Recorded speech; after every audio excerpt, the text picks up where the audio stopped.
Nikiongelea klabu yangu, nikirudi kwa Fadlu toka alipotoka season Misri. Mimi nasema Fadlu ni moja ya kocha ambaye kwenye karia yangu ameniachia historia kubwa kwenye klabu ya Simba.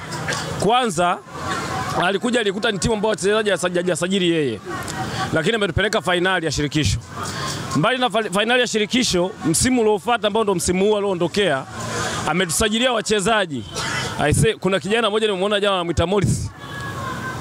Yule alikaa na kocha yule mchezaji kabla hata ligi haijaisha msimu ulioisha, akiwa anafanya naye mazoezi na timu kubwa.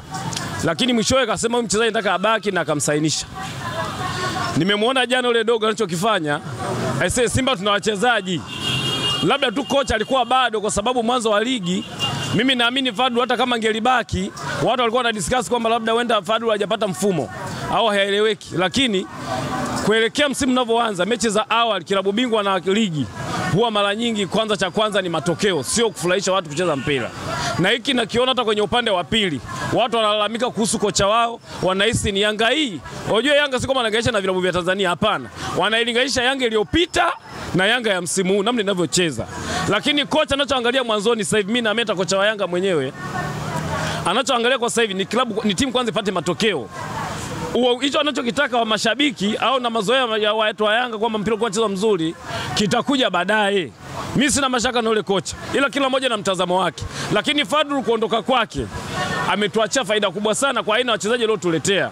Kwa mpira uliochezwa jana, nimejikuta najivunia Fadlu hata kuondoka kwake na alichokiacha. Na mimi kocha naye kuja anakuja kutengenezea timu nyingine ambayo wana Simba tulikuwa tushazoea mpira wa kushambulia, pasi nyingi na mpira wa chini.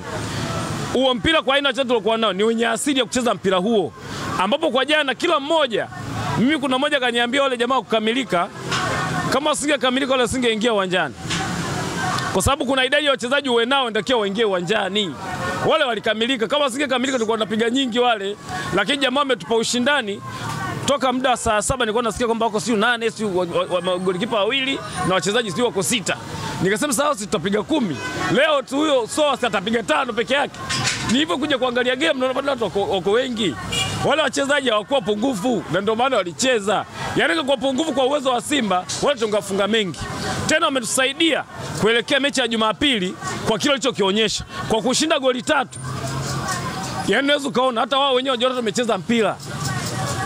Kwa hiyo kwa mazingira yale, nikirudi kwenye upande wa uongozi wa klabu ya Simba, kidogo napenda kuizungumzia klabu yangu upande wa viongozi. Kidogo viongozi wanipa mashaka kitu kimoja. Issue ya kocha haikuwa ni kitu cha ghafla.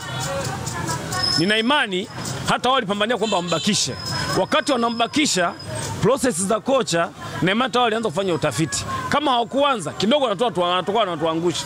Kwa kubaki na Matola peke yake, klabu ya Simba ni kubwa. Alafu sisi wazawa wa makocha wetu wa kizawa huwa hatuwaamini. Kama umesikia mjumbe mmoja hapa semaje amepanga Kiswaiba. Why Kiswaiba?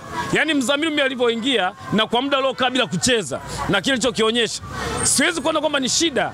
Alicheza vizuri, ila mchezaji anaweza kaingia ambaye yuko kwenye performance. Kwa mfano tumwangalie tu nani, kwa sababu alitoa assist huyu Mpanzu. Naye yuko kwenye form ile ambayo tunaijua, alikuwa kawaida sana. Lakini ndo anamdisi Mzamiru kwamba alikuwa amepangwa Kiswaiba. Kwa mimi binafsi, kwanza namuona kama anani surprise kwa muda ambao anakaa bila kuitumikia klabu, akipa nafasi anaonyesha